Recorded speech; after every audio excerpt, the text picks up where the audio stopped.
Hello, YouTube friends. This is Richard Mabey with Richard Mabey Presents. Early morning.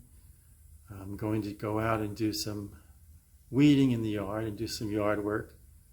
My car is in the shop. It's horrible. The motherboard is gone on it. So that's going to be really, really, really expensive. And the car is a 2017 Nissan, so it's only 4 years old. So that's just a real bummer. And I've completed my task of taking care of Yodi. Yodi's owners are back. So here I am, early morning, and I'm going to do some weeding in the yard. So it's a horrible feeling when your car is in the shop. It's just a horrible feeling. So I'm going to do some weeding, come back, share some thoughts, that kind of thing. Be right back. Well, I did some weeding and took a couple of sips of iced tea and decided to just take a break and put some more thoughts into this particular vlog. And I changed my hat. This is the hat I got from Horizon Communications, the ad agency that I worked for about 5 years in northern New Jersey, and it went belly up. It went bankrupt. I did my share to help drive it into bankruptcy, but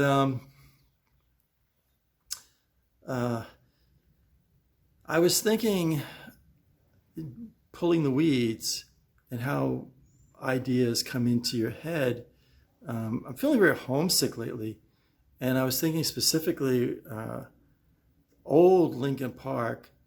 And when I was a kid, from about the time I was 8 years old, maybe even 7 years old, to like I was, I hate to admit it, for about 2 years into college, going to Moe's Sweet Shop and buying a comic book. But it was a magical experience. You know, be the Marvels and the Archies and the DC comics, and there was a kind of a Charlton off-brand. They were the war comics and the comics books about race car drivers and that kind of thing. But for the most part, when I went into Moe's Sweet Shop, I'd have a quarter, maybe 50 cents at the very most. So I would buy 2 comic books, and you could get a really large size Milky Way candy bar for a nickel. This is going back to the early 60s. Comic books were 12 cents, and the candy bars were a nickel. And if I had 50 cents, you could get a bottle of Coca-Cola, but it'd be a real thick bottle. And I think it only had 8 ounces or 10 ounces in it. And I was thinking about that, doing the weeding here, and just was a magical little time, you know. And it was a big decision, you know, to get the Batman comic book, to get the Superman comic book, the Spider-Man. So it was just the fun of making that decision. I'm just sharing these little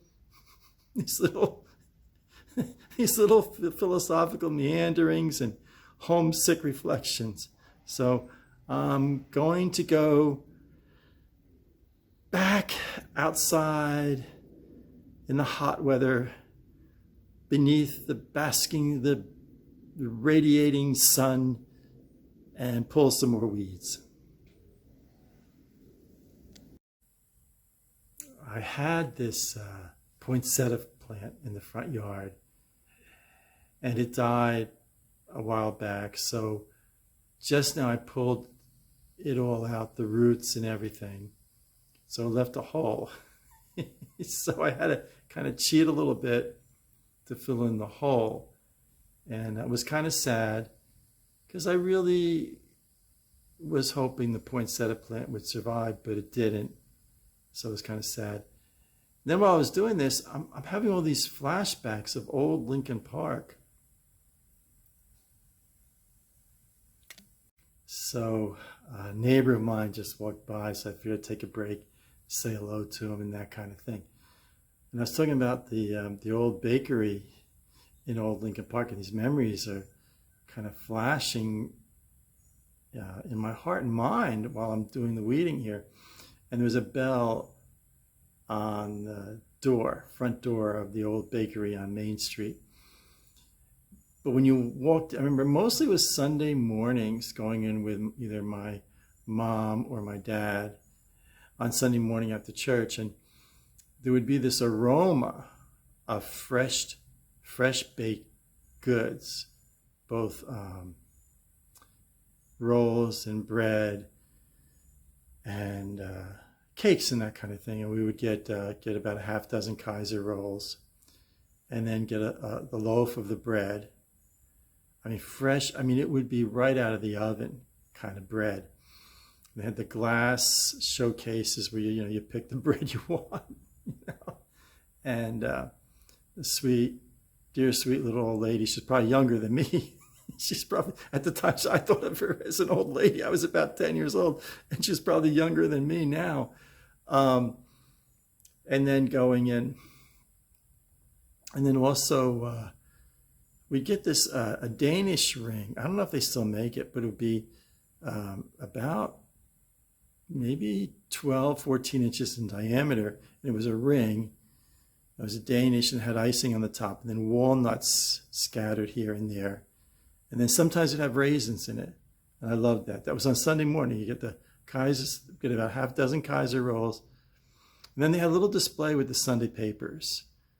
And I remember the Sunday News, which the New York Daily News, and they called it the Sunday News, had Dick Tracy on the front.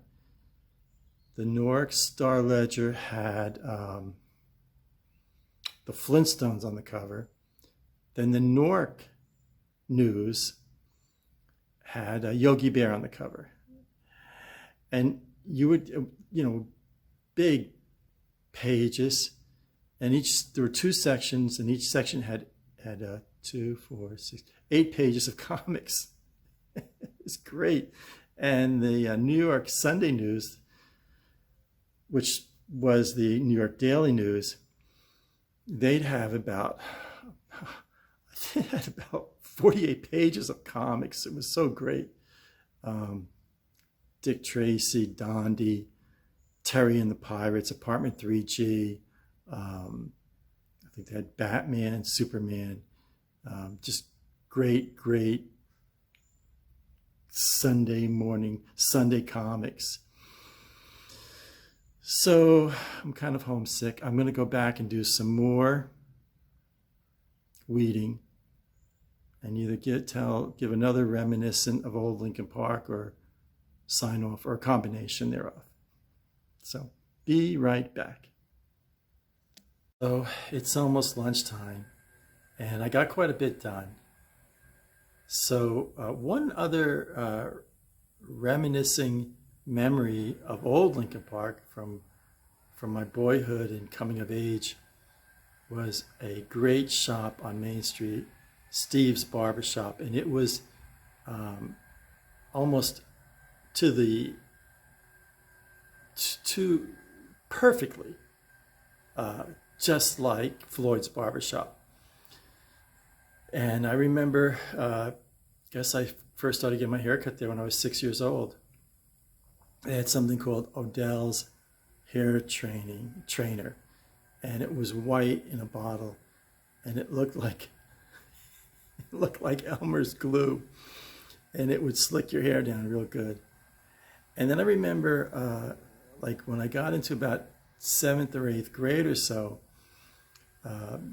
Steve, your coming of age moment, Steve would put the witch hazel on your neck, that was your coming of age thing. And then you graduated. By the time you were in about 6th grade, 7th grade, Steve no longer put Odell's hair trainer on your hair. It was this clear, not clear, it was like a yellowish, golden colored liquid. And they called it Vitalis. I think they might have been Vitalis. And that would, keep you. And the other thing was Brill cream. I love Brill cream. It was in the tube, and it was white. And it was kind of like an ointment almost. And put that in your hair after you cut your hair. Keep it down good. So just really, there were 2 chairs in Steve's barbershop, and Steve never had the second barber. So the second chair was almost like boxes of old pictures and that kind of thing. And, then you'd come in, and the men would come in and look at the old pictures and reminisce and that kind of thing. Just like, like Andy and Barney and Goober and Gomer waiting to get their hair cut. It was just such a down-home, unassuming barbershop. Really fond memories of it. So I'm going to do one more round, but I'm going to sign off. It's getting really hot out, and I'm getting tired. So I'm going to sign off. This has been fun, reminiscing about old Lincoln Park from my boyhood and coming of age. As always, thank you for watching. And if you like this video, please hit the like button. I like doing these shorter videos sometimes. I don't have a car, so I can't do Randonautica or visit places and that kind of things. But I had this time to work on the yard and reflect on the boyhood of old Lincoln, my boyhood in old Lincoln Park. So I'm going to sign off. This is Richard Mabey signing off. Stay healthy, stay safe, stay happy. This is Richard signing off.